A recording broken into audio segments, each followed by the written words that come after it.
aka, siz tug'ilgan Namangan tomonlarga qarab yo'lga chiqdik. Yurtimizning har bir qadami mana shunaqangi bir go'zal manzarada to'xtamasdan, suhbat qilmasdan, xotiralarni eslamasdan iloji yo'q va siz rassomsiz.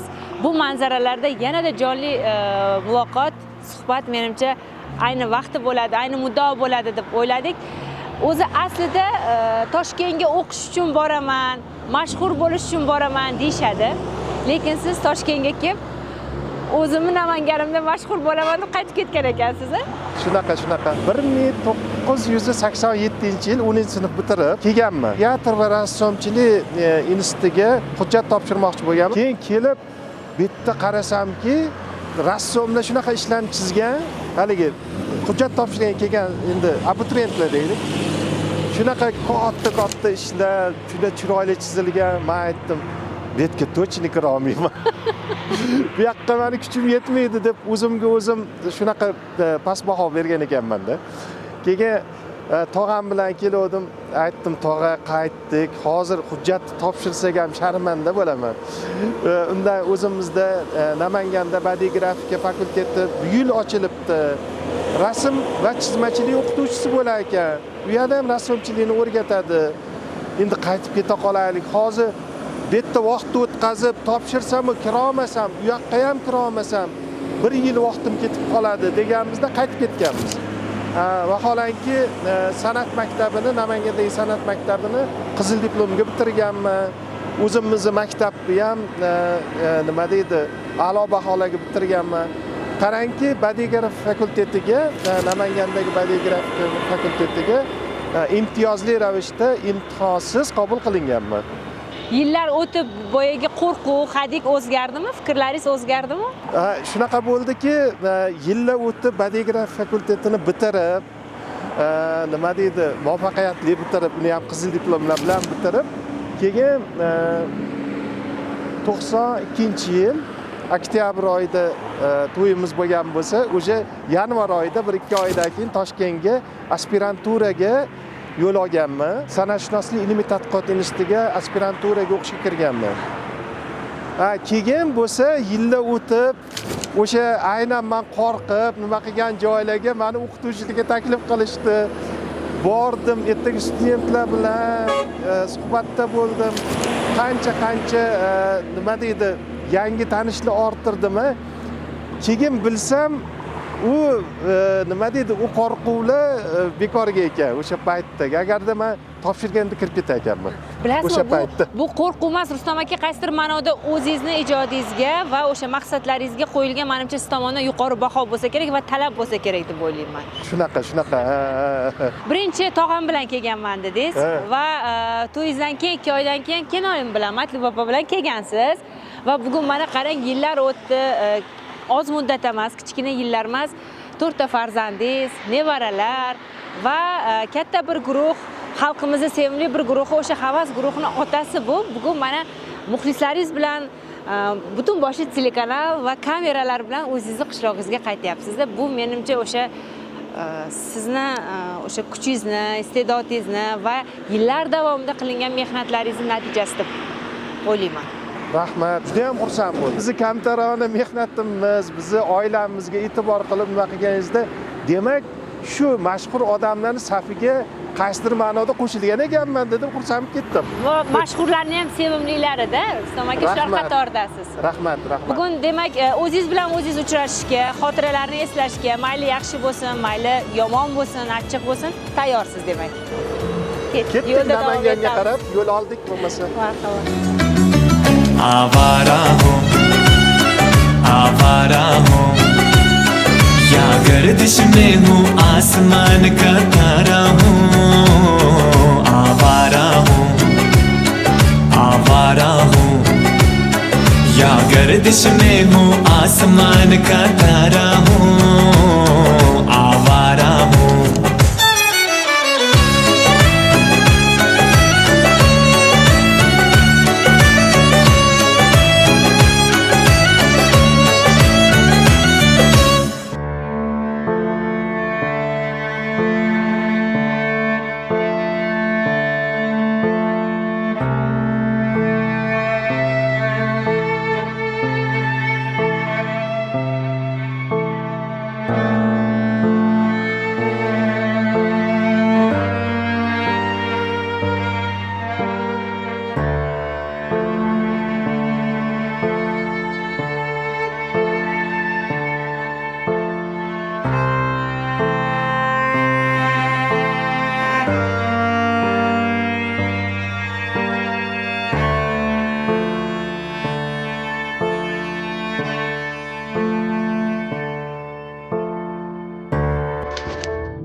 hamma yigitlarda shunaqa bo'lsa kerak deyman, umuman hamma farzandlarda. Erkak kishi bo'lib turib, hayotga kelib birinchi yaxshi ko'rgani, ko'ngil qo'ygani onasi bo'ladi. Shu onasi doim birga bo'lishni xohlaydi-da. Onamga o'xshagan qiz topsam deganman-da, to'g'risi.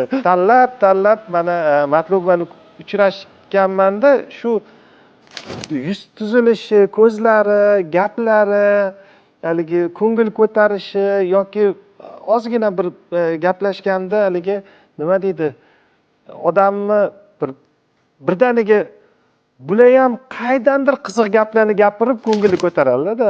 Matlubani ham shunaqa xarakterlari bor. Shunga shu yaxshi ko'rgan insoningiz dunyodagi yagona onasini har bir yigit farzand doimo birga bo'lishini xohlaydi. Shuni sevgi ham, muhabbat ham, ya'ni turmush o'rtoq tanlash ham onasiga o'xshatishdan boshlanadi degan bir fikr bor menda. Onamni oldilarida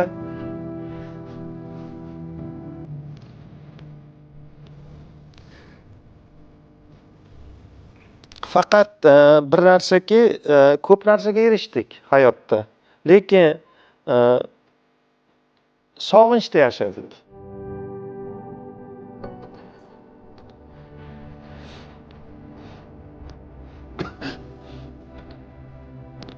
Otam rahmatli ham sog'inchda o'tdilar. Ya'ni masalan biz qancha yutuqlarga erishdik hayotda, Toshkentga borib farzandlarimizni o'qitdik. Shu har nima bular bergan ilm, tarbiya orqali qanaqa davralarda bo'ldik. Yaxshi hayot kechirdik va hozir ham yaxshi hayot kechiryapmiz. Buni bitta kemtik joyi, bularni sog'inchda qoldirdik. Biz o'zimiz ham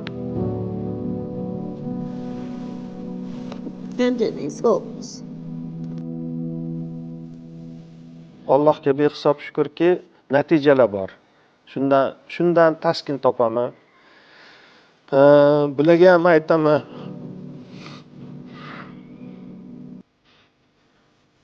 Shukr, Allohga shukr. Men kelsam, uyga kelsam, otam yaxshi bo'lib qoladi-da. Keta deyiladi, ketsam, yana kasalib qoladi. Toshkentga borishingizni hech xohlamagan ekanlar. To'g'riroq Toshkentda yashashim. Hattoki biz birinchi Toshkentga ko'chib borganimizda bozor iqtisodiyoti davri boshlangani uchun Matluba bilan bozorni ham boshlab olganmiz u yoqda ipodromda. Keyin qo'limizga pullar tushib, shu haligi kvartira oladigan darajada pulimiz bo'lganda 1994-yillarda, 95-yillarda shunaqa pul yig'ildi-yu, shu hamma narsani lekin bilan duolar orqali qilganmiz, hammasini. Keyin shunaqa bitta uy olmoqchimiz, bir duo beringlar degan. Dedamda sal qattiqqo'lroq, anaqaroq keskinroq gapirardilar. Endi dissertatsiya yo'qlab qaytib kelasan deb umid qilib turibmiz. Sen endi uy olishingga qaraganda u yoqda qolib ketadiganga o'xshaysan. Uy olmaysan, olsang endi qolib ketasan u yoqda deb nima qilganlar. Lekin ularning ko'ngillariga qarab keyin bo'ldi deb turib o'shanda Panasonic 3000 kamerani shu $1350 olganmiz. O'sha paytda $1350 kvartira ham berardi-da. Yaxshi bo'lgan ekan, juda ko'p mana o'zimni dissertatsiyamga Farg'ona vodiysidagi barcha rassomlarning uylariga borganman, syomkalar qilib. Undan keyingi o'zimni farzandlarimni san'atini rivojlantirishda ham o'sha kamera bizga asqotdi. Hayotimiz bir bo'lakka aylandi. Bekorga bejizga bo'lmagan ekan. Necha yoshga kirgan bo'lsam, shuncha yoshdan beri hali onamni timsollarini, ya'ni o'zim rang tasvirda yaratishga hali yechim topa olmaganman. Yechim, ko'rinish, shunaqani hozirgacha izlayman-da. Men cho'chiyman, u haligi mukammal bo'lmagan ishni ishlab qo'yishgada. 10 ta bo'lsa, ona uchun farzandi o'rni 10 xil deydi-da. 10 xil xarakter, garchi u bitta ota-onadan dunyoga kelgan bo'lsa ham-da. Buni nimasini aytasiz? Buni kelishini yo qilaverishini deyman, lekin baribir bir gaplashib o'tirgingiz kerakdi, boshqa bo'ladi. Masalan, dedalari ham hech unamadilar. Qo'ymasin. Voy soat deylar. Voy soat deylar. Nima aytaman? Siz ayting desam, yo'q. Sen ayta olaysan, sen gapira olaysan. Men aytdim, yo'q, unaqa bo'lmaydi. Endi ketganda o'zini yo'lini topdi-ku, keling. O'zini yo'lini topdi-ku. Mana matlubaxonam, uyim, joyim deydigan bo'lsa, er-xotin yaxshi bo'lsa, Xudoyim qismat bolalarni berib turgan bo'lsa, nimaga? To'xtamay mana bet-ko'z o'ziga ham aytganman. Telefonlari, jo'nami telefonlari bor, buni nomerini shundoq bosaman. Buni ishi qizg'inmi, ishi bormi, ishim yo'q. Ina olib boraman. Dedesi, sizni so'rab qil, gaplash. Unamidi-da, sizni so'ratdi. To'xtamay shunaqa qilib, jo'limni oxiri eritdim. Ha, bo'pti, mana borganimizda ko'rib turibsiz-ku. Bolalarini mandaqa maktablarga bersa, jo'limga ham aytganman, o'rinib yurma yana. O'sha yerda yuribdi deb o'rinma. Desam oldin, ha, deb qo'yadilar. Keyin borib, o'sha yerda chiroyli oshnalarga gaplarni qilib berishdi, matlubaxon rosa chiroyli qilib. Endi qalay desam, bo'ldimi deb qo'yaman. Xudoga shukr, rozi bo'lib o'tdilar olamdan. Ming marta shukr. Ya siz endi Bu hammasi endi bularni Xudo aqlli xushlik qilib menga berganida. qamab qo'yganingiz ham ayting, endi oyoq qo'limni bog'lab qamab qo'yganingiz ham ayting. Mana shu yerdagi qorong'i xonamiz tili bo'lsa gapirsin. Bular akalari Mahmudjon bilan ozgina nima qilishdi. Ya bizga o'sha paytda sovun 20 tiyin turardi-da. Sovunga anaqa deganda bu kishini o'sha maktabga kiyadigan kostyumlari bor edi-da. Cho'ntagida mayda pullar tangalarda endi. Keyin marojni 15 tiyin bo'lardi. 30 tiyin qo'shimcha o'g'irlab sovunni olganmizda bittadan marojnini yeb kelganmiz. Endi bular qarasalar-ku 30 tiyin kam. Rustam qani pul? Yo'q, bilmadim-da. To'g'risini ayt. Xutichada. Marojnini hidi kelib turibdi. Keyin o'g'irlabsan dedi. Yo'q, o'g'irlaganim yo'q. O'g'irlabsan, to'g'risini ayt, ko'zimga qara. O'g'irlabsan, sen o'g'risan. Tamom, sen o'g'risan. Qani yurchi deb turib, anaga olib kirib arabskiy ro'mol o'ralardi o'shanda. Arabskiy ro'moldan shatta yechib qo'lim bog'lab orqaga. Bu qamaldi. O'g'irlar qamaladi deb o'zlari shu qorong'uga kirgizib yorib, eshik tagida ketmaganlar-yu, bo'ldi sen qamalding deb qo'yanlar-yu, haligi men ichkarida yig'lagan o'zlari ham qo'shilib yig'lab, keyin o'zlari qamoqda o'zlari ozod qilib, keyin o'g'lim hech qachon umringda o'g'irlik qilmagin, o'g'irlar qamaladi deb. Endi o'sha paytda 2-sinfmidim. Sal endi maktabga chiqib, sal ko'cha ko'rib, nima qilgan paytimda, xullas, o'sha narsani eslayman va bu narsa umrbodga menga saboq bo'lgan. Juda katta ichlarida metodika bor. Mana shu farzand tarbiyasi haqida. O'shalarni bizga yuqtirganlar, biz ham bilada o'rganganlarimizni farzandlarimizda qo'llab yuribmiz-da. Siz aynan qaysi holatda bir o'zingizni tasvirlashlarini xohlardingiz o'g'lingizni? Kulib turgan qiyofamni chizaversin. Va qaysi yoshingizni? Keyin ham keyin o'ta yosh, 45larga kirgan vaqtimni. Keyin eslab shundoq ko'rganda ham juda abam chatoq ekan demoqdi. Yo, Chiroyli turgan ekanlar degan fikr kelish kerak deymanda men o'zimcha. Yo, men abamda haligi telefon qilib gaplashib turamiz-ku orada. Matlubaxon senga juda yaxshi qaraydi, lekin shunaqa bo'lsa ham chiroyli kiyinib, chiroyli bo'lib yurgin. Matlubaxon ham chiroyli bo'lib yursin. Chunki farzandlar onasini, otasini chiroyli yurishini xohlaydi, ko'rishni xohlaydi. Haligi nima deydi? Haligi otasiga rahmat deyishi ham onasiga qarab baho beradi ko'pchilik. Shuning uchun o'zingga qarab yurgin, chiroyli bo'lib yurgin deydi. O'shanga shundan kelib chiqib o'zlarini ham haligi chiroyli kulib turganimni chizsin deyaptilar. Haqiqatda nima deydi? Ona degani haligi nima deydi? Bolalariga o'rnak. Bolalarini oldiga tushib olib turib, "Mana shu to'g'ri yo'l" deb o'sha to'g'ri yo'lga olib boradigan bu onalar. Hamma onalarga ham shunaqa kunlar nasib qilsin deyman. Bolalari shunaqa yaxshi insonlar bo'lsin. Faqat rahmat olib kelsin. Mana cho'lim olamdan o'tdilar, konsert bo'ldi. Qahramon shunaqa o'shalar aytdiki, o'sha yerdagi zol hammasi yig'lamagan odam qolmadi. Ming marta shukr. Xudoga yaxshi ko'rgan baxtli onaman deb hisoblayman o'zim. Hammaga ham shunaqa baxtlar ato qilsin.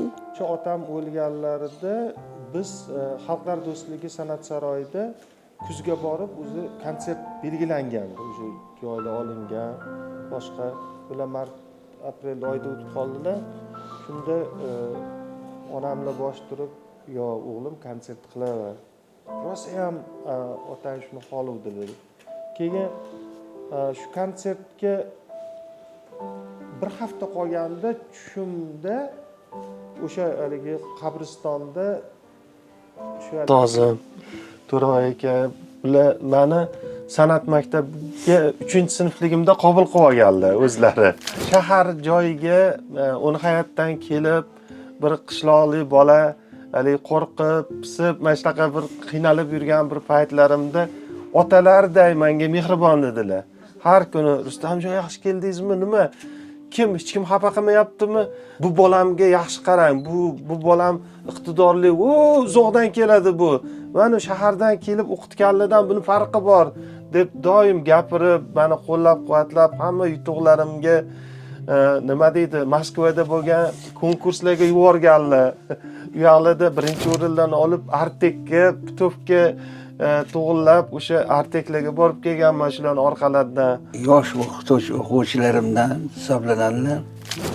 Lekin juda darsga juda chiroyli qatnashib, hamma vaqt darsdan pragol qilmasdan, kecha-yu kunduz men kutaman-da. Duo qilasiz. Duo qilaman, kutaman. Böyle Toshkentda qaysi burchakda, qayerda yuribdilar ekan, nima ish bilan bandkin. Lekin bo'layotgan ishlar, qilayotgan ishlar, ular hammasidan xabarim bor. Martabalari bundan-da ulug' bo'lishini xohlayman. Biz sizni yaxshi ko'ramiz. Salomat bo'ling, Rustamjon.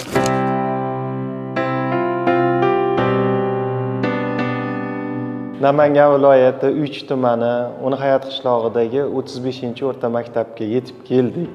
Mani onamlar boshlang'ich sinfda dars berganlar. Xuddi shu 35-maktabda 35 yil dars berdilar. 5 yoshimdan boshlab menga alifbeni, matematikani hammasini o'rgatganlar uyda. O'zim ham qiziqardim. Chunki ko'p ergashib birga maktabga chiqib olardim-da, partada o'tirib olardim oxirida. Rasmsiz o'tirardim. O'sha ashlarni eshitaverib, ko'raverib, o'sha 6-sinfga chiqqanda alfavitni hammasini yodlab bo'lganman. Masudaxoya bor edilar, ustozim bo'lganlar, ilk ustozim.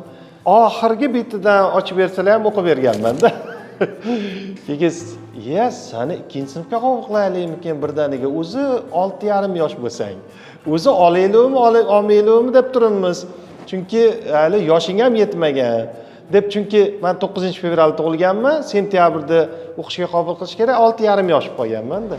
Shunaqa qilib qabul qilib olishgan, sinfimda eng kichkinasi bo'lib o'qishga qabul qilinganman va abamlar deymiz, biz aba deymiz Namanganda, onamlar shu menda o'qisa bo'lmaydi, tajribali ustozga deb turib, o'zlarini haligi qadrdonlari, o'zlari ustoz deb bilgan o'sha Masudaxoyaga o'shalarni sinflarga berishgan mani. Rasm chizish bilan o'qish parallel ketganmanda doim. 3-sinfda san'at maktabiga o'qishga berishgan bo'lsa Namanganga, ungacha bo'lsa ham har kuni bittadan rasm chizardim. Keyin oyimlar shunaqa haligi o'qituvchilar emaslarmi, juda haligi uyda vystavka tashkil qilaverardilar-da. Ko'rgazma. Bitta xonaga hamma devorlarga men chizgan rasmlarni qo'yib, Rustamning vystavkasi bor, ko'rgazmasi bor, shuni kirib ko'ringlar deb qo'shnilarni chaqirib chiqardilar. Kelgan mehmon borki, meni ko'rgazma zalimga kirardi. Men endi kichkina bolaman. Masalan, 2-sinf, 3-sinf bo'lsam ham turibman, endi xuddi hoylatib qo'yganday haligi rasmlar endi o'sha yoshga mos.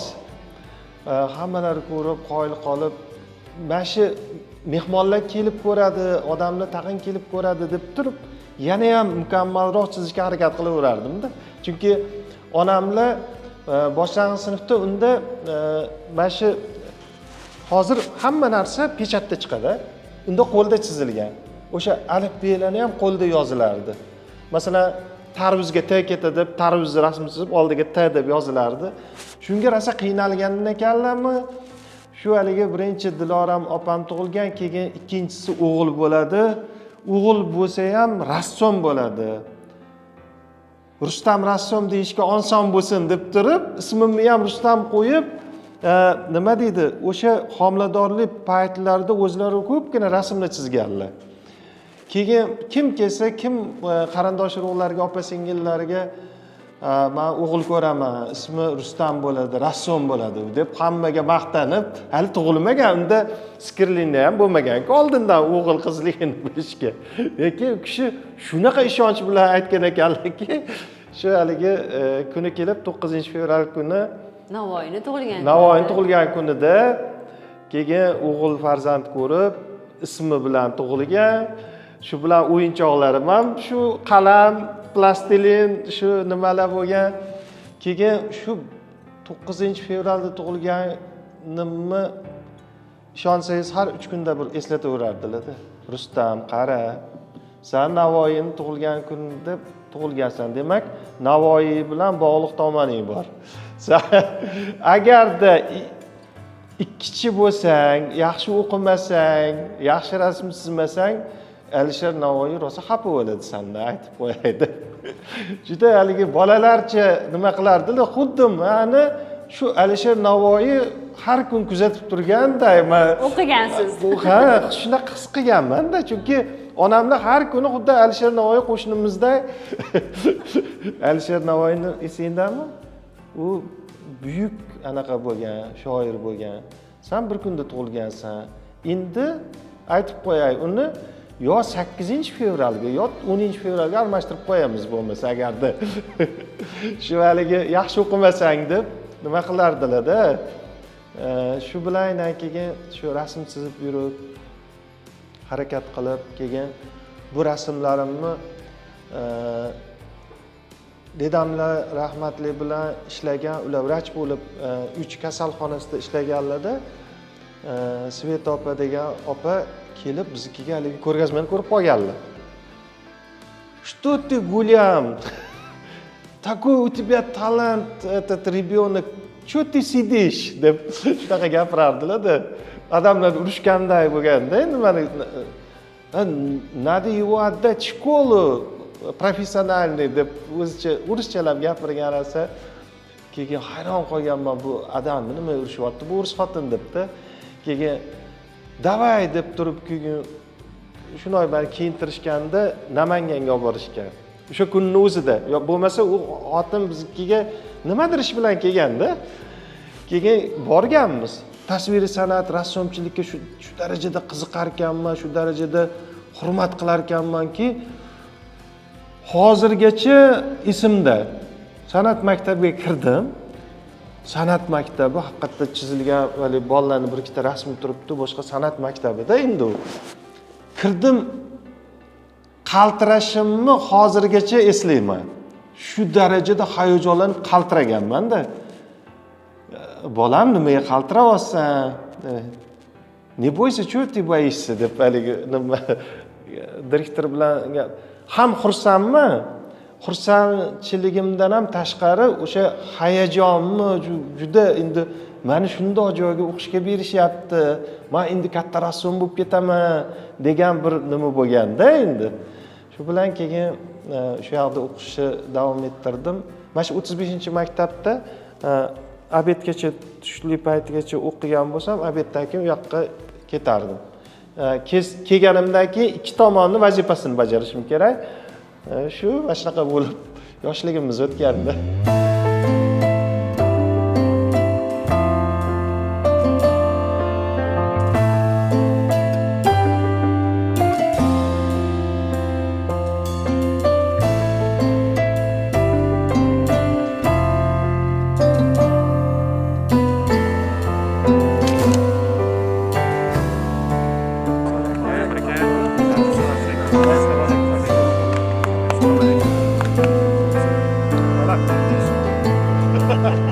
Hayotimizning eng go'zal maskani, ya'ni Ovchabuloq degan bir go'zal maskanda o'tiribmiz. Sinfdoshlarim davrasidamiz. Bu meni qadrdonlarim. Bular bilan mana yoshligim o'tgan, sinfdosh bo'lganmiz, bitta partada o'tirganmiz. Eng yoshlikni go'zal xotiralari shu do'stlarim bilan bog'liq. Ha, Hakimjon? Ha, ikkalamiz bir rubob olib, bu kishi chirmanda, ma'rubob, ashuna qilib ham rosa ana qilganmiz. Repetitsiyalarni qilib, dompenerlarga qatnaganmiz. Men naqqoshlikni tanladim. Keyin bu kishi bilan borib, men haqiqatan naqqoshlikka yordamlarda kirdim, o'qidim. Bularning otalari bizni domlamiz bo'lganlar, matematikadan o'qituvchi bo'lganlar. Ha, biz do'stimiz bilan juda yaxshi kunlarni o'tkazganmiz. Bola boshidan tayinda mana shu go'zal maskanlarga do'stimiz olib tushardi bizni. O'sha yerda bir to'planaylik, boshqa o'zimiz qo'limizdan kelgancha nimalardir tanlab, mana shunaqa o'tirib gaplashib ketardik. O'shanda har birimizni portretimizni chizganlar. Mana shu savolni mana shu bahona so'ramoqchi edim. O'sha portretda qayda? Mana. Shuni bizga qachon sovg'a qilasiz? Mana agar adashmasam shunga 40 yil bo'ldi. 40 yil oldingi portretlar hozir bizga bo'lganda esdalik bo'lib qolardi. Endi bo'lmasa boshqatdan chizarlar. O'sha holatdagimizni, o'sha ko'rinishimizni, 40 yil oldingi ko'rinishimizni boshqatdan eslab chizib berarlar-da endi. Mana san'atda hosili bo'ladi bu. 18 ta sinfdosh bo'lganmiz. 12 ta ayollar bo'lgan, qizlar bo'lgan. Endi oramizdan bitta ikkita oshnamiz o'tib ketib qo'ysa, Alloh rahmatiga olsin. Xudo xohlasa hammamiz ko'p eslashib turamiz, ko'p gaplashib turamiz. O'sha yoshligida Hindistonga qiziqqanga bor ekan, o'shanda aktyorlar rasmi ham bor. Hozircha onamizni ko'rib eslab turadi boshlanamizni. Bir o'yga ham kelgan ekan. Ammo onamiz hozir ham gapirib yurib turadi. Maqsad o'qitganimizda ham rasm darsi bo'lsa, iltimos qiladi, oshnamiz o'zi chizib beradi. Yo'q, shu oshnamiz chizib beradi rasmdan, ana 5 yil va shu bo'ldi, uni 5 qo'yadi, chiqib ketaveradi. Chizib beradi. Ammo yaxshi. Yo, sal xunukroq qilib chizardim bularni. Ammo Hoshimjon domla rahmanli. Baribir Rustamning qo'li bilinib turibdi derdi. Domla baribir o'shanda ham. Birinchi sinfga kelganmiz va bular bizga juda ham sizlar o'zimni oilamdagi qadrdon bo'lib qolgansizlar. Allohga chinki odam tushlarida ko'radi-da. Mana shunaqa suhbatlarni odam tushlariga kiradi, sog'inadi shu lahzalarni, shu haligi sinfdoshlar bilan o'tirganlar, mana kelamanda bir bular bilan yig'ilishib, mana shunaqa oshlar qilib, maza qilib gaplashib o'tirib ketamizda, keyin davomida, yillar davomida o'sha narsa nima deydi? Menga kuch-quvvat bag'ishlaydi, ham o'ta yaxshi ko'rganimdan tushlarimga kirib chiqadi. Shuning uchun sinfdoshlarim, do'stlarim bular beg'araz meni yaxshi ko'radi.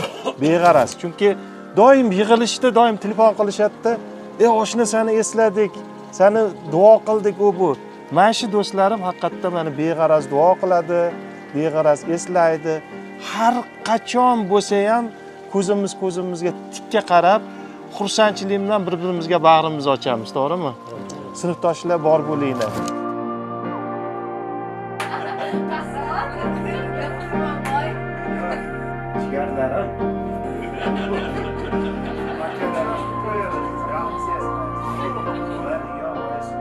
jam bo'lib o'tiribmiz. Bu katta baxt. Ya'ni oilada 4 ta farzandmiz. Shunday jigarlarim borligidan men faxrlanaman. Kechqurunlari men dars tayyorlab 12 gacha dars tayyorlasa, ag'ida o'zini ishi bo'lsa meni ham uxlatmay o'tirardi. Qarab turasan, men bilan birga o'tirasan deb. Ertalab inakiga o'qishga kech qolardik. Turmasdi, turgan o'lamasdi. Mazanda qilib chiqib kelsam, bu chiqib borguncha mashina kelmasdi.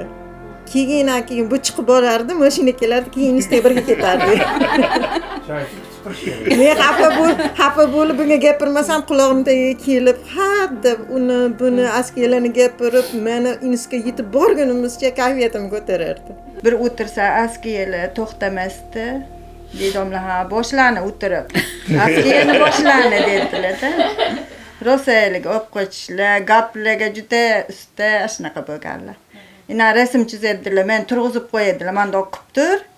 Men sen rasmini chizib ola, haliga bitta nimaga dedilar. Ina turib turadim, qimillamay o'tiradim, abamni gapiraver dedilar. Gapirmay ham o'tiradim-da. Gapirmay ham mashina o'tirib turadim, ina keyin chizadilar. Kechasi Zararlarni to'laganmi lekin? endi to'lab turibdilar. Yoshligimizdan birga baliq ovlariga birga tushardik. O'sha baliq ovlarida ham bular o'sha etyudniklarni olib, faqat o'sha yerda rasm chizishlar bilan o'tgan. Akamdan shu hunarni o'rganib, biz ham shu syomkalarni qilib, bular kandasizashda davrlaridagi o'qituvchilar bo'lgan syomkalarni birga qilib yurganmiz. Toshkentda birga yurganman bular bilan birgalikda. Shundan shu operatorlikni ozmi ko'pmi akam o'zlaridan o'rganib, hozirgi kunda shu farzandlar, jiyanlarim orqasidan qancha chet davlatlarga, Hindistonlarga, Dubayga, Izrailga yaqinda borib keldik. Hamma syomkalarida qatnashib yuraman, bundan xursandman. Qanchalik chet davlatlarga borib kelyapmiz. Endi u yerda endi asosan bularga tarjimonlik qilib turaman o'sha ingliz. Hozir farzandlarimga gapirib bersam, ular kulishadi-da, nimaga? Sizlar bir-biringlarni sansiraysizlar deydi-da. Dinoram, yaxshimisan, qaydasan hozir desam, u opangizmi? Yo, Singlingizmi deydi-da. Bizda haligi yaqinlikdan bir-birimizni sansirardik-da. Urushib qolsak, sizlar deb. Qattiq botardi sizlansa. Qizib botardi. Urushib qolsak, urushib qolganimizni sizlaganimizdan bilib olsak bo'lardi-da.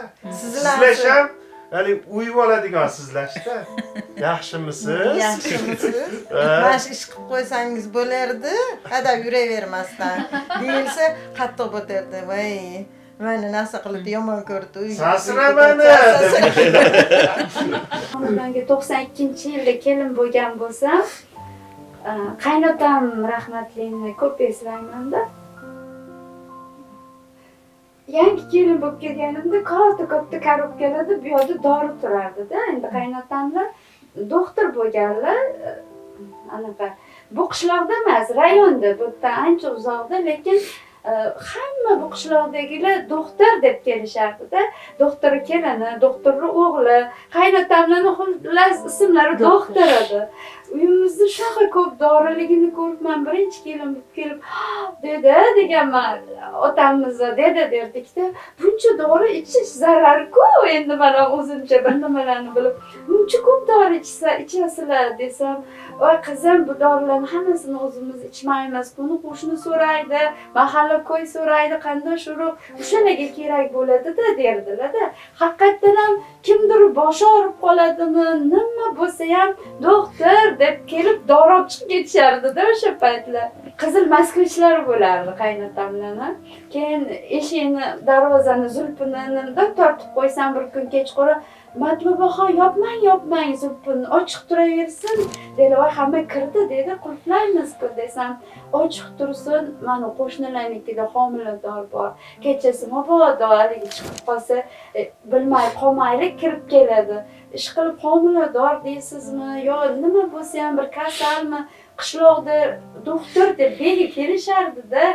Ba'zi paytlarda shu xalqdan turmush o'rtog'ingiz yaxshi ma'noda qizg'angan vaqtlaringiz ham bo'lganmi?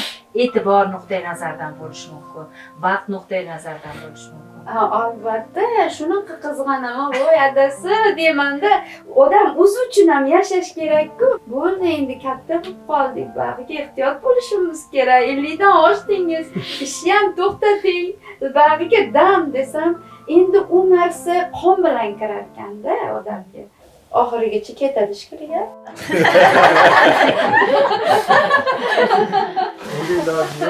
Bolalarimga ham aytaman-da, adanchalik ota-onasini, haligi opa-singlisini, aka-ukasini yaxshi ko'rgan odam yo'q deyman-da.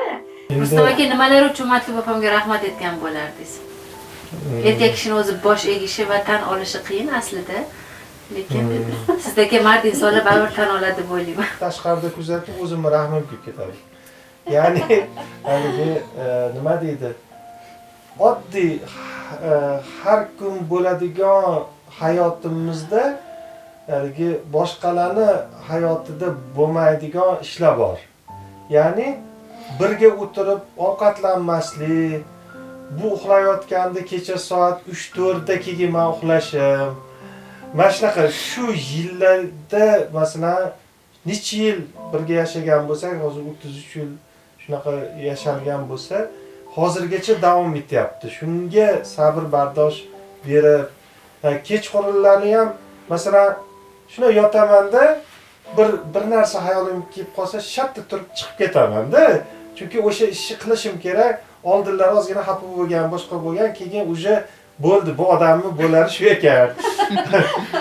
Shuni qilmasa baribir bo'lmaydi. Bilaman, siz hozir nimadir ish qilishingiz kerak, nimadir ideya bor. Shu kompyuterga tushib, yo chizib, yo bu narsa ishlashingiz kerak. Men siz tushundim deydi. Ya buni oilamizda hazil tariqasida ham gapirib o'tamizda. Men ham ishlaganman, endi sahar turib chiqib ketishim kerak savdo sohasida. Bular o'sha studiyadan chiqayotganlarida men o'sha ketayotgan bo'laman-da. Aytaman, adang bilan ishing tagida shunday ko'rishib qoldik. Shunday bo'lib yotaman. Ertalab soat 4 da bu bozorga chiqib ketsa, men 4larda o'sha studiyadan chiqardim-da. Haqiqatda ham shunaqa voqealar bo'lgan. Hali past. Ketdim. Va uxlashga ketdim. Siz aytmoqchi, o'sha baribir begona yurtda haligi bir nimalarga erishish uchun qattiq mehnat qilish kerak-da. Ikkalamiz ham mehnat qilganmiz. Buni hech kimdan bekitadigan joyimiz yo'q. Onamlar ham biladilar. Qaynotamlar, rahmatli dedamlar, shu Matlubaxon nima ko'rdi deb qo'yardi. Bu gap sizga yoqardi? Yoqardi. Endi insonni mehnat ulug'laydi deydi-ku.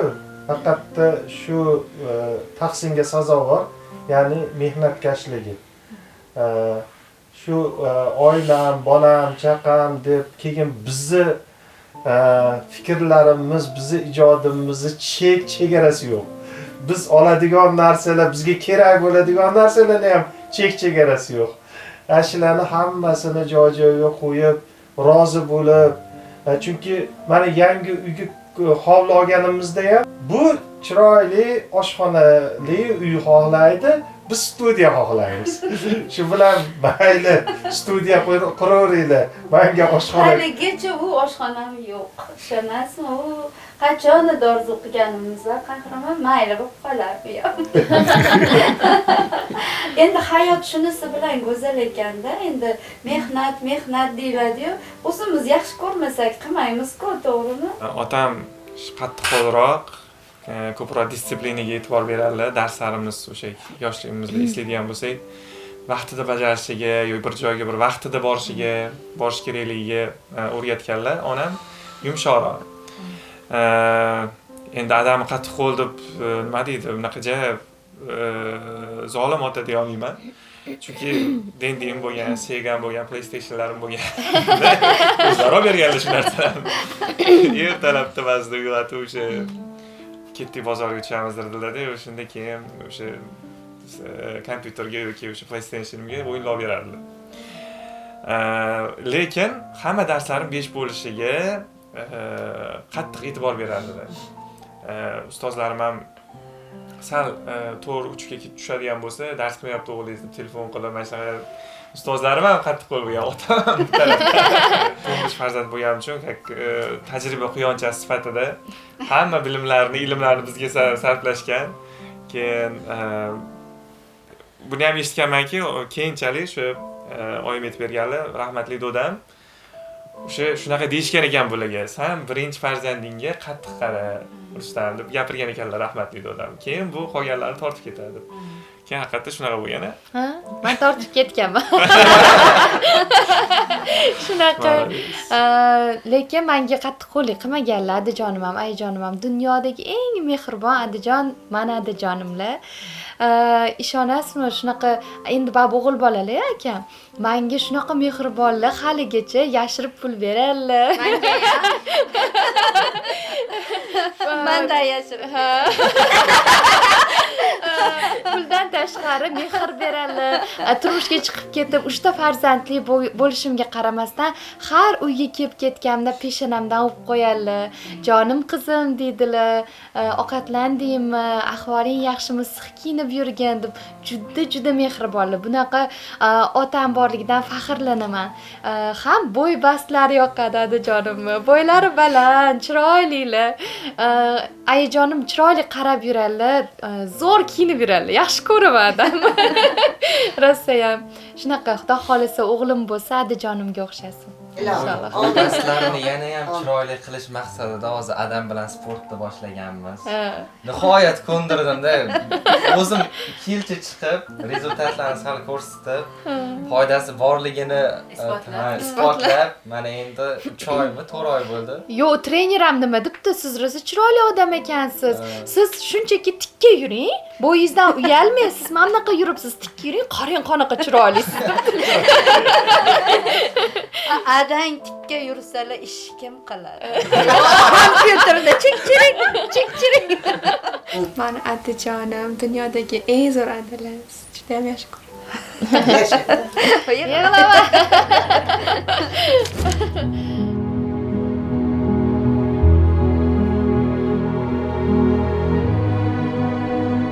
Haligacha u kishini qanaqaliklarini topolmaganman-da, endi oldinlarda aytaveraman. Juda ham sirli, boshqa dunyodan kelib qolgan odamga o'xshaydilar-da, meni xayolimda. O'shanga bular ko'p kartinalar chizganlar, juda ham ko'p. Endi men bilmasdim, men shu bog'larda aylanib chizib yurishar ekanda bular.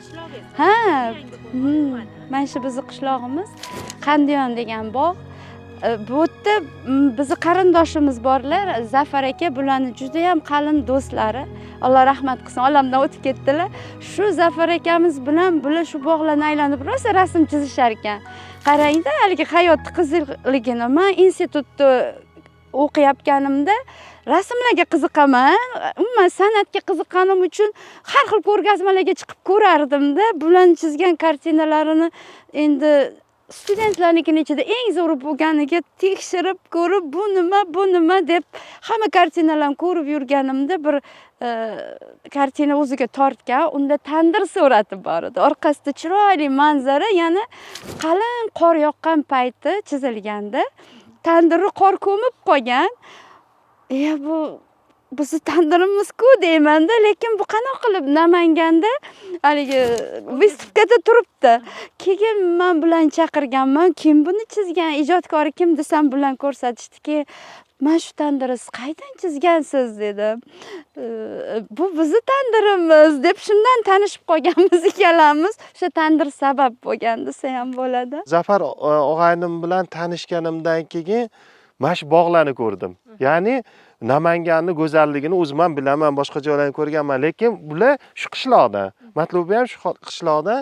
Endi Zafar ketdik biznikiga, zo'r bog'lar bor, u bu deb olib keldida, bir marta olib keldi. Shu bilan 5 yil mana shu umrimiz yerda o'tdi. Ayniqsa qishda, ishonasizmi, mana shu olmalarni-chi bitta ikkita qishda qolib ketganlari bo'lardi. Bularda emas, baland olmalarda. Qip-qizil bo'lib turardi, haligini qorratib tushirardik-da. Shunaqa qarsillagan, shunaqa mazza, unaqa mazzani topa olmaysiz-da. Qorlar yog'ib turibdi-da, qop-qoragina tandir, oldida anaqalar, shunaqa bir ajoyib manzara bo'lib turibdi. Men mashina chizaman desam, shuni tandirni ham chizadim, men ketdim dedi-da, boshqa yoqqa o'tib ketdi. Keyin sovug'ida ana qilib maslini kraskada chiroyli qilib o'sha tandirni ishladim. Ishonsangiz 1-2 soatda bitirdim-da, keyin o'sha ko'rgazmaga qo'yuvdik. Qo'yib keyin shu bekorga bejizga bo'lmas ekanda har bitta ish. O'zimga umr yo'ldosh qilib tanlashimga asosiy sababni aytishim kerak. Ya'ni men o'sha studentlik davrimda yoki yoshligimda asosan 8-sinfdan buyog'iga shunaqa o'ylashni boshlaganmanki, shu o'ylansam, farzand ko'rsam, shu musiqachi bo'lsa, bo'lib ham zo'r pianino chaladigan, zo'r skripka chaladigan bo'lsa edi deb, keyin kimni yaxshi ko'rsam o'shanga aytaman. Musiqachi qilamizmi? Farzandlarimizni qiziqasizmi deb so'rayman. Agarda xo'p desa, keyin o'ylanaman. 20-21 yosh odam hali menga sevgi izhor ham qilmaganlar, boshqa birdan gap boshlaganlarki, kelajakda men farzand ko'rsam musiqachi qilaman, hammasi zo'r muzikant bo'lishi kerak, uni ismi Qahramon bo'ladi deganlar. Hayron bo'lganman. Nimaga o'g'lingiz ismi Qahramon bo'ladi desam, eng yaqin do'stim bilan biz ahdlashganmiz. U o'g'il ko'rsa Rustam qo'yaman degan, men Qahramon qo'yaman. Yaxshi niyatga baribir Alloh yetkazar ekanda, vaqti kelib, o'sha o'g'limiz tug'ildi, Qahramon qo'ydik. U o'g'il ko'rdi, uni ismi Rustam qo'ydi. Shunaqa qalin do'stlari bor. Hozir Moskvada, u Qahramon do'stim Moskvada. Shu do'stim nima otalari bizga juda katta nima deydi, do'stlik haqida tushuncha berganlarki, o'sha haqiqatda shu do'stim shu ekanda deb turib, o'sha do'stga bo'lgan mas'uliyat hissi ham o'shandan boshlangan. Masalan, do'stlarimiz orqali o'z baxtlarimizni topdik. Siz ota hovlingizdamiz va bu sizni 20 yil, 30 yil oldingi, 20 yil esa kamroq muddat bo'ladi. O'sha 20 yoshingizdagi chizgan suratlaringiz ekan. Va 2 yil san'at sinfida o'qiganman-da, issiq rang, sovuq rang, asosiy rang 3 ta degan tushunchalarni ozmuncha bilaman. Hozir qarab turib ko'p suratlaringizga bu qanaqadir bir kayfiyat tushkun paytdami yoki o'sha jamiyatdagi o'sha muammolar sizni ko'proq o'ylatgani sababmi, ko'proq mana shu ko'rinishdagi suratlar chizilgan?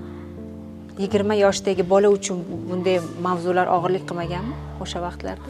Kim biladi deysiz? Masalan, meni kayfiyatim o'zi kulib turganim bilan, lekin ko'proq tushkun kayfiyatda yuraman. Yoshligimda bittaligi odatim bor edi-da. Ya'ni oynani oldiga borib, mana aytishdi, shkafda o'rtada katta oyna bor. Ashunga qarab ko'p xayolga cho'mardim. Ya'ni bir inson bo'lib tug'ildim bu dunyoda, mana shu manman bir kun kelib haligi o'tib ketiladi. Bizdan kattalar ham mana qanchasi tug'ildi, yashadi, o'tdi. Shu umr o'zi nima ekan?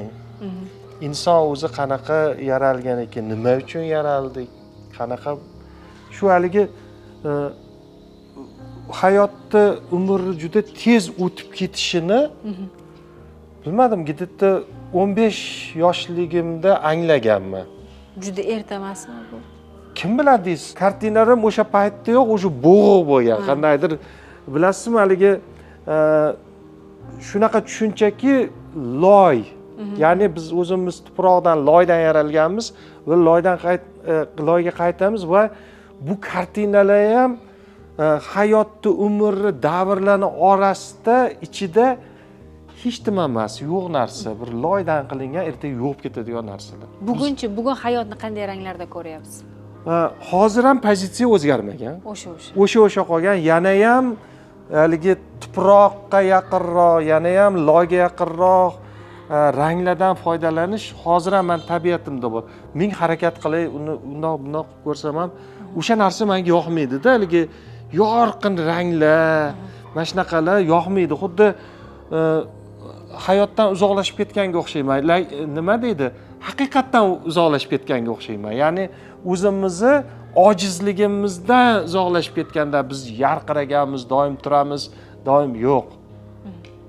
Bu kimlargadir nasib qiladi 500 yil yashash, o'zini asarlari bilan, mana Alisher Navoiyga o'xshagan. Ba'zilarga umuman o'ldi unutildi tamom ketdi yo'q o'sha paytda mana muammo ayollarning muammosi ko'p edi ya'ni mana shu o'zini yoqish mana shu o'zini mayli shu bo'lgan voqeaki beshikdagi farzandimni ham qo'shib benzin qo'yib yoqib yuborgan o'shalarni shunaqa qilib tasvirlaganman bunaqa asarlardan ko'p edi hozir anchasi anaqa bo'lib ketibdi ya'ni nima deydi shu dahshatlarni odamlarga ko'rsatib qo'ysam ko'rib turib haligi sal iti junjikishib bunaqa ish qilmasligim kerak ekan deb qaytsa edi deb o'ylaganman qarang 20 yoshdagi kuzatuvlaringizda bu o'sha 20-25 biz o'zgaramizda fe'l atvorimiz lekin o'sha turadi masalan xarakter o'zgarmaydi deyishadi qarashlarimiz mukammallashishi mumkin o'sishi mumkin bu bor gap inson ruhiyati o'zgaradi kayfiyati o'zgaradi o'sha vaqtga qarab davrga qarab atrof muhitga qarab asarlarga ham bu narsa menimcha ko'chsa kerak to'g'rimi rassom tilidan sizda ham o'sha masalan xarakterdagi yoki ruhiyatdagi o'zgarishlar turli xil vaqtlarda chiziladi va asarlaringizda menimcha bu asaringizda Rustam akani boshqa bir kayfiyatda ko'rsak bu asaringizda boshqa bir kayfiyatda va o'zingizni tanigan yaxshi tanigan va kezi kelganda taniy olmagan asarlaringiz endi oxirgi paytda farzandlarimni san'at yo'lidagi boshqacharoq bir yo'nalishdagi muzika yo'nalishida bo'lib qolib ko'p ishlarni asar sifatida chizishga vaqt bo'lmayapti lekin u jarayon to'xtadi degani emas man fikrimga kelgan hayolimga kelganni qog'ozga yozib yoki eskiz qilib yig'ib boryapman kuni kelib shu narsalarni taqdim qilaman lekin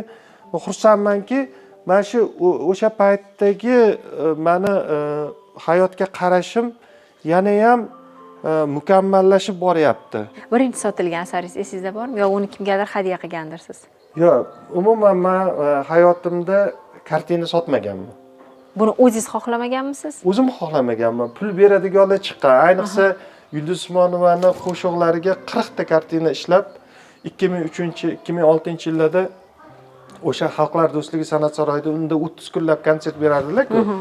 Har kuni o'sha yerda ko'rgazmam turgan, qancha pul beraman deganlar ham bo'lgan, sotmaganman. Ko'p odamlarning uyiga rasm chizib berganman. Mana shu qishlog'imda hozir ham turibdi. Naqshlar chizardik. Endi u biznes masalasidagi, pul topish masalasidagi ishlar umuman boshqa. Unda yarki yorug' ranglardan foydalanib haligi suvli oqib turgani, oldida kiyik turgani, mana shunaqalarni hayot yorqin tomonlari. Bir kunda ishlab qo'yardim, lekin bir oylik stipendiyani bir kunda topardim-da. Bu paytda 4 ta farzand ko'rdik. Qishlog'imizni tashlab Toshkentga ketdik. Otamga, onamga bergan va'dalarim bor, shularning ustidan chiqishim kerak deb nima deydi? Har kuni kerak bo'lsa o'zim so'roqqa tutaman. Bugun nima qildim? Xuddi bir kun ko'proq uxlab qolib, bir kun agarda nimadir haligi ish qilmasam deylik, o'zimni ijodiy ishimni, bolalarga bog'liqmi, o'zimni aybdor his qilaman-da. Shu bekor bugun o'tdi. Rustam va'dalar nima bo'ldi degandakka xuddi haligi tepadan bir kishi nima qilib turganday oyimlar bu yerda aytib qo'yarlar, Rustam qamchisi o'zi bilan o'zini o'zi cho'choq qilib ketaveradi deb nima qilarlar-da. Shu men aytmoqchimanki, men o'tgan hayotimdan va tutgan ishimdan, yo'limdan, masalan, ko'pchilik aytadi-da, mana professor domlalarimiz Gulchehra opa Umarova men haqimda Adabiyot san'at gazetasida yozdilar-da. Farzandlarim deb o'zini san'atdan kechgan deb sarlavha ostida katta anaqa maqola yozib chiqdilar. Agarda Rustamjon farzandlarini emas, o'zini kasbi san'atini olib borganda bu yoqqa xalq rassomi bo'lib ketardi bu deb shunaqa baholar berib yubordilar. Rahmat. O'zimning shaxsiy ishim bu. Bitta o'zimga bog'liq va xohlagan paytda Alloh umr bersa, kuch-quvvatim bo'lsa, buni yetkazib ola olaman. Lekin 4 ta farzandni hammasini birdan ushlab, birdan olib chiqish, bittasini olib turib bo'ldi, qolganlari o'z yo'lida ketsin desangiz ham qiyin bo'lmasdi. Hozir 4 tasini tepa-teng. O'shanga, "Hey, bundoq, anaqa hattoki shunaqa bo'ldiki, biz tijorat yo'lida Matluba bilan men Xitoyga qatnadim, Hindistonga qatnadim, u bozorda shunaqa rivojlanib zo'r bo'lib ketdik-da, qarasak ketyapmiz, bolalar o'sha nima, bundan 15 yil oldin qaror qabul qildik birga o'tirib. Bu pulimiz ko'payib ketaversa, 3-4 tadan uchastka olarmiz, 5-6 tadan mashina bo'lar, palon darajalarga erisharmiz, lekin bolalar nima bo'ladi? Deb turib puldan kechib, tayyor kelib turgan puldan kechib bo'ldi. Matlubaga chet elga umuman sen o'zing chiqmaysan, hozirgacha ham chiqmagansan. Bundan kelib chiqmaysan-a deb turib, uni bozorda qoldirib, bu yerdan jiyanim olib borib, qarashuvchi qilib turib, shu bilan keyin men farzandlarni tarbiyasi, ya'ni musiqiy tomondan tarbiyasi bilan shug'ullanib ketganman-da. Ayriliqda yashash siz uchun ham, men uchun ham juda og'ir bo'ldi otajon. Allohga behisob shukrlar bo'lsinki, men sizga bergan va'dalarimga sodiq qoldim. Toshkentda qolishimga ruxsat bersangiz, oilamiz nomini tarixda qoldirishga, qishlog'imiz uni hayot nomini O'zbekistonga tanitishga va nabiralaringizni musiqa sohasida o'qitib, dunyo sahnalariga chiqadigan san'atkor bo'lishiga bor kuchim bilan harakat qilaman degan edim. Ishonasizmi? O'shanda bu so'zlarni ayta turib, sizni oq fotihangizni ola turib, sizga faqat rahmat olib keladigan farzand bo'laman deb o'z-o'zimga va'da bergan edim. Men sizdek inson farzandi ekanligimdan faxrlanaman otajon. Joylaringiz jannatda bo'lsin. Oxiratingiz obod bo'lsin. Sog'inchlarda umri o'tgan otajon.